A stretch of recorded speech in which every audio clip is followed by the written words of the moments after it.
Avez-vous déjà regardé ces magnifiques jardins de château, avec leurs haies parfaitement taillées, en vous disant que c'était impossible à réaliser chez vous? Et si je vous disais que la plante star de ces jardins, le buis, cache un secret très bien gardé? Bienvenue dans cette nouvelle vidéo. Aujourd'hui, nous parlons du buis comme haie vivante. Je vais vous faire une promesse très simple. À la fin de cette vidéo, vous saurez exactement comment transformer un simple bout de terre en un mur végétal digne d'un palais. Et le plus étonnant, c'est beaucoup plus facile que ce que les experts veulent bien vous faire croire. Il existe un mythe tenace qui affirme que le buis est capricieux et pousse à la vitesse d'un escargot fatigué. C'est faux. Nous allons voir ensemble pourquoi la plupart des gens se trompent totalement sur son entretien. Dites-moi tout de suite dans les commentaires. Avez-vous déjà renoncé à planter une haie par peur du travail que cela représente? Je suis curieux de lire vos réponses. Avant de mettre les mains dans la terre, faisons un petit retour en arrière. Le buis n'est pas une plante nouvelle. Les Romains l'utilisaient déjà pour structurer les cours intérieures de leurs villas. Plus tard, à la Renaissance, il est devenu le symbole absolu du jardin à la française. Pourquoi un tel succès historique? Tout simplement parce que le buis possède un feuillage persistant. Il reste vert toute l'année. De plus, son bois est extrêmement dense, ce qui permet de le sculpter presque comme de la pierre. C'est l'art de la taupière. Aujourd'hui, le buis reste la référence incontournable pour délimiter des espaces, créer des bordures nettes ou vous cacher du regard des voisins. Mais pour réussir là où beaucoup échouent, il faut comprendre ses vrais besoins de base.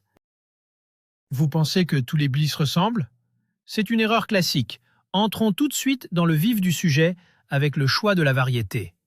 Il existe des dizaines de sortes de buis, mais pour une haie digne de ce nom, il faut faire le bon choix. Si vous prenez une variété naine pour cacher la clôture du voisin, vous allez attendre toute votre vie, littéralement.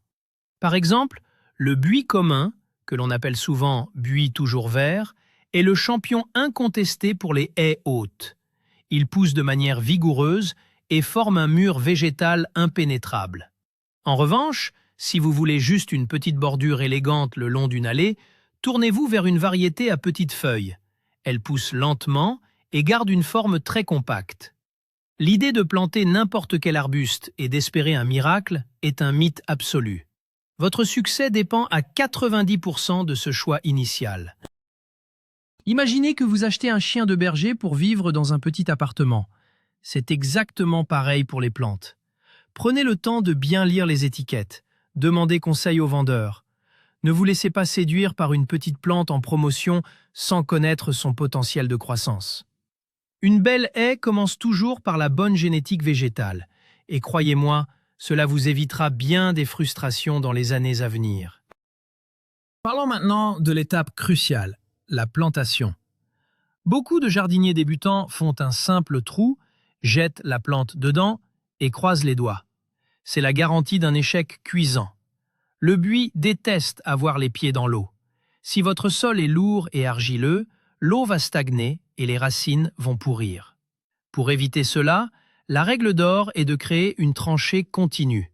Oubliez les trous individuels. Creusez une tranchée d'environ 40 cm de profondeur et de largeur. Ajoutez une bonne dose de gravier au fond pour le drainage. Ensuite, mélangez votre terre avec du terreau de plantation de haute qualité et un peu de sable. Un autre détail fondamental est l'espacement entre vos plants. Pour une haie dense, laissez environ 30 à 40 cm entre chaque buis. Ne les serrez pas trop. Si vous les collez, ils vont se battre pour la lumière et les nutriments. Résultat, le bas de votre haie deviendra tout sec et dégarni. Un bon exemple est de visualiser comment les arbres grandissent en forêt. Ils ont besoin de leur espace vital. En respectant cet espacement, vous garantissez une bonne circulation de l'air. C'est un élément clé pour éviter les maladies fongiques dont nous parlerons un peu plus tard. Prenez votre temps pour cette étape de préparation du sol. Passons à un sujet qui déclenche de nombreuses passions, l'arrosage. Il y a un mythe très répandu qui dit que le buis, une fois planté, n'a plus jamais besoin d'eau. C'est totalement faux. Durant les 2 premières années suivant la plantation, votre buis est comme un nouveau-né. Il a besoin d'une attention constante. Son système racinaire n'est pas encore assez profond pour aller chercher l'humidité par lui-même. Vous devez arroser abondamment 1 à 2 fois par semaine, surtout pendant les périodes chaudes de l'été. Mais attention, arroser abondamment ne veut pas dire transformer votre jardin en piscine. Il vaut mieux donner beaucoup d'eau en une seule fois pour que l'humidité descende profondément dans le sol. Si vous donnez juste un petit peu d'eau tous les jours, les racines vont rester à la surface. La plante deviendra alors extrêmement vulnérable à la moindre sécheresse. Une excellente astuce est d'utiliser un tuyau microporeux posé au pied de la haie. Il diffuse l'eau lentement, directement sur les racines, sans mouiller les feuilles. C'est très important. Mouiller le feuillage du buis, particulièrement le soir, c'est comme inviter tous les champignons du quartier à faire la fête sur votre plante. Gardez les feuilles sèches, et votre haie vous remerciera en gardant une couleur éclatante. La nutrition est le secret le mieux gardé pour accélérer la croissance de cette plante. On entend souvent que le buis pousse désespérément lentement. Ce n'est pas une fatalité. En réalité, un buis affamé pousse lentement. Un buis bien nourri peut vous surprendre par sa vigueur. Pour obtenir un beau mur vert rapidement, vous devez lui fournir le bon carburant. Le meilleur moment pour agir est le début du printemps, juste au moment où les nouvelles petites feuilles vert tendres commencent à apparaître. C'est là que la plante a le plus faim. Utilisez un engrais organique riche en azote. La corne torréfiée ou le sang séché sont des exemples parfaits. Ils libèrent leurs nutriments lentement dans le sol, sans risquer de brûler les racines. Épandez une poignée d'engrais au pied de chaque arbuste, puis griffez légèrement la terre pour l'incorporer. Attention au mythe des engrais chimiques miracles qui promettent une croissance instantanée. Ils provoquent des poussées de sève trop rapides. Les nouvelles branches deviennent alors très fragiles, tombent malades facilement et attirent les parasites. La nature a son propre rythme. Donnez-lui simplement un bon coup de pouce avec des produits naturels de qualité. Une deuxième petite dose d'engrais à la fin de l'été aidera la plante à constituer ses réserves pour affronter l'hiver en toute tranquillité. Abordons maintenant l'art de la première taille annuelle. C'est le moment où vous devenez l'architecte de votre jardin. La question classique est « Quand faut-il sortir le sécateur ?»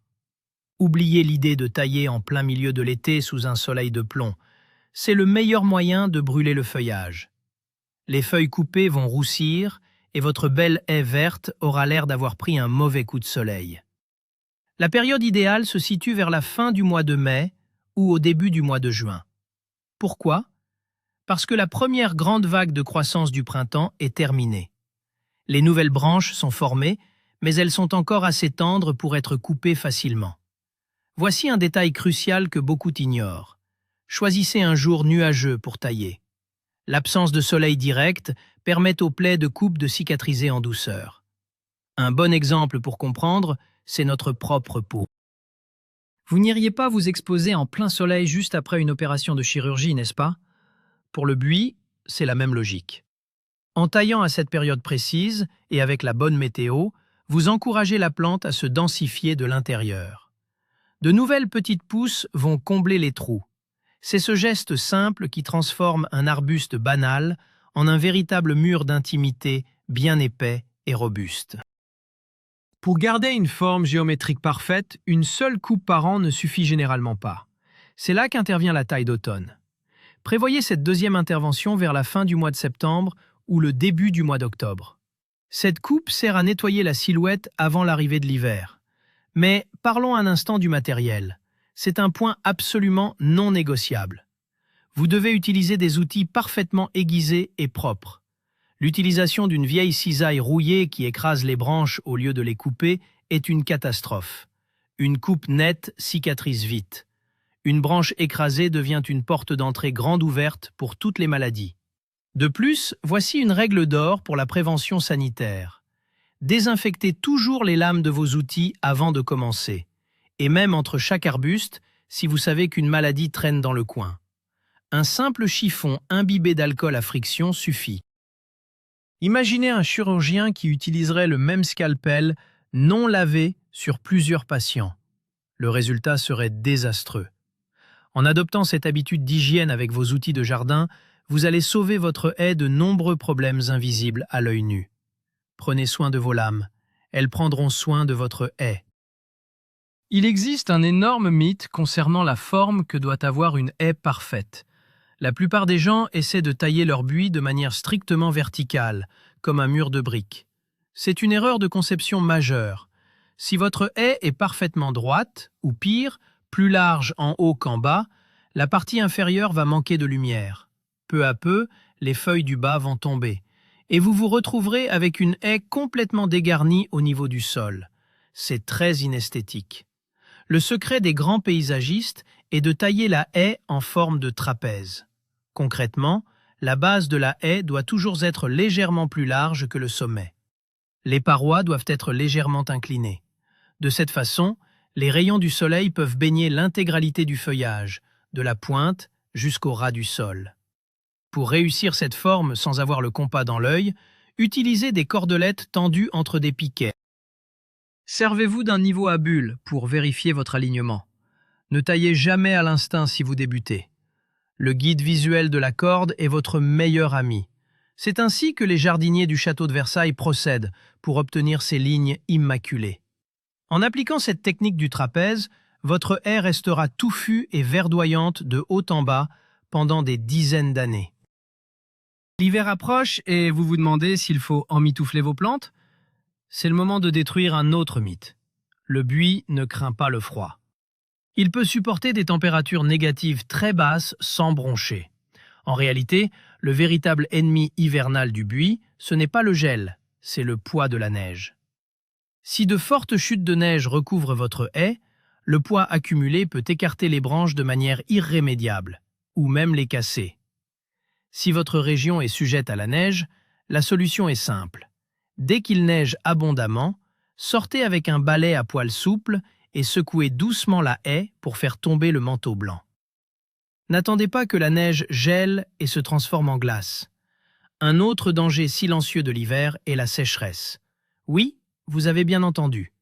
Si le sol est gelé en profondeur pendant de longues semaines, combiné à un vent froid et sec, le buis ne peut plus absorber d'eau.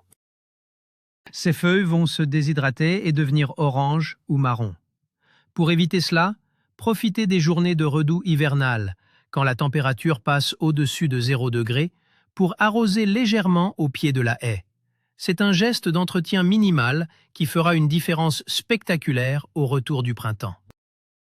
Abordons le cauchemar de tous les propriétaires de buis, la redoutable pyrale du buis. C'est un petit papillon nocturne venu d'Asie qui pond ses œufs dans le feuillage. Les chenilles qui en sortent ont un appétit dévastateur. Elles peuvent réduire une belle haie verte en un tas de bois mort en seulement quelques jours. Le danger est qu'elles se cachent à l'intérieur de l'arbuste, dévorant tout de l'intérieur vers l'extérieur. Souvent, quand vous les remarquez, il est déjà bien tard. L'observation est votre meilleure arme. Inspectez régulièrement le cœur de vos plantes. Cherchez des petites toiles blanches, un peu comme des toiles d'araignée, et des petites billes vertes qui sont leurs excréments. Heureusement, vous n'êtes pas sans défense. L'approche la plus efficace et écologique est l'utilisation d'une bactérie appelée Bacillus thuringiensis. Vous la vaporisez sur le feuillage. Quand la chenille mange la feuille, la bactérie la neutralise sans aucun danger pour les autres insectes utiles, ni pour les oiseaux, ni pour vos animaux de compagnie. Une autre méthode de prévention fantastique est d'installer des pièges à phéromones dès le mois d'avril. Ces pièges attirent et capturent les papillons mâles, empêchant ainsi la reproduction. En combinant observation visuelle et pièges, vous garderez le contrôle total de la situation. Outre les insectes, les maladies fongiques sont l'autre grand défi. Il y a un champignon en particulier, dont le nom scientifique est très long, mais que l'on reconnaît facilement à ses dégâts. Les feuilles se couvrent de taches brunes, puis tombent massivement. Les tiges présentent des stries noires. Beaucoup pensent que la plante est juste assoiffée, mais rajouter de l'eau empire le problème. Ce champignon prospère dans un environnement humide et confiné. Le secret pour l'éviter ne se trouve pas dans les produits chimiques, mais dans la prévention et l'hygiène de votre jardin. Rappelez-vous l'espacement lors de la plantation et la règle de ne jamais mouiller les feuilles lors de l'arrosage. Ce sont les premières lignes de défense. Si vous remarquez des zones malades, il faut agir vite. Coupez impitoyablement les branches touchées.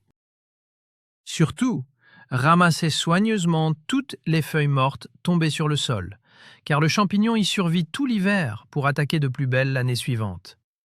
Ne mettez jamais ces déchets de taille au composteur, brûlez-les ou jetez-les avec les ordures ménagères.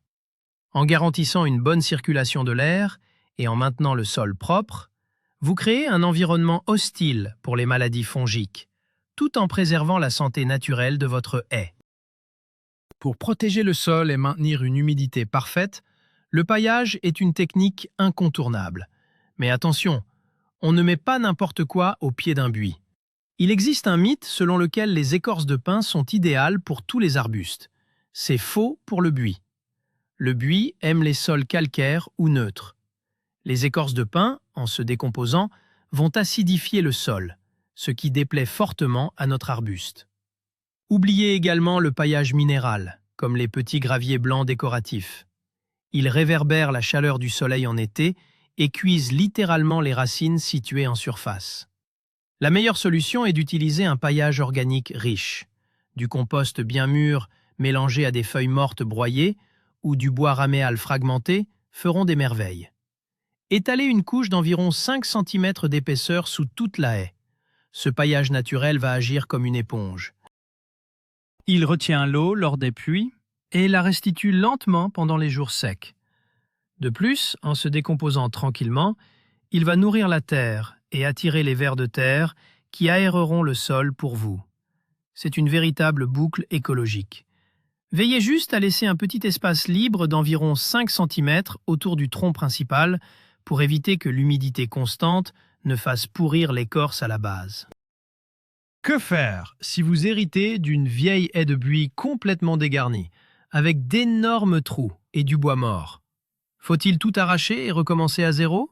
Pas forcément. Le buis possède un super pouvoir caché. Il a une capacité de régénération incroyable, même à partir de très vieux bois. C'est ce qu'on appelle le recépage. C'est une taille drastique, extrême. L'idée est de couper la totalité de l'arbuste à environ 20 ou 30 cm du sol. Oui, vous allez vous retrouver avec de simples moignons sans aucune feuille. Cela peut faire très peur au début. Le mythe veut que couper le vieux bois tue l'arbre. Mais avec le buis, c'est le contraire. Réalisez cette opération à la fin de l'hiver, juste avant le réveil de la sève. Nourrissez généreusement le sol avec du compost et arrosez régulièrement au printemps. En quelques semaines, vous verrez apparaître des dizaines de minuscules bourgeons verts directement sur les vieux troncs gris. La plante va produire de nouvelles branches pleines de vitalité.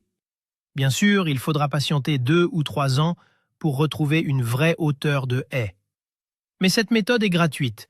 Elle conserve le système racinaire déjà établi et elle redonne une seconde jeunesse spectaculaire à un mur végétal que l'on croyait condamné. Et voilà, vous connaissez maintenant les secrets pour dompter le buis. Mais voici le vrai rebondissement de cette histoire. Le buis n'est pas seulement un bel arbuste décoratif, c'est un véritable investissement immobilier vivant. Une haie de buis bien entretenue, dense et structurée augmente considérablement la valeur esthétique et financière de votre propriété. En maîtrisant l'arrosage au pied, en taillant en trapèze avec des outils désinfectés et en surveillant la pyrale, vous vous assurez un patrimoine végétal qui durera des générations. Résumons la règle d'or. Une bonne préparation, une hygiène stricte et un peu d'attention régulière valent mieux qu'un acharnement chimique. Merci d'avoir suivi ces conseils jusqu'au bout. Si vous avez appris quelque chose de nouveau aujourd'hui, n'oubliez pas de vous abonner à la chaîne et de laisser un beau pouce bleu pour nous soutenir. C'est très important pour nous. Maintenant, c'est à vous de jouer. Je vous repose la question. Après avoir vu ces astuces, vous sentez-vous prêt à planter ou à sauver votre haie de buis ce week-end?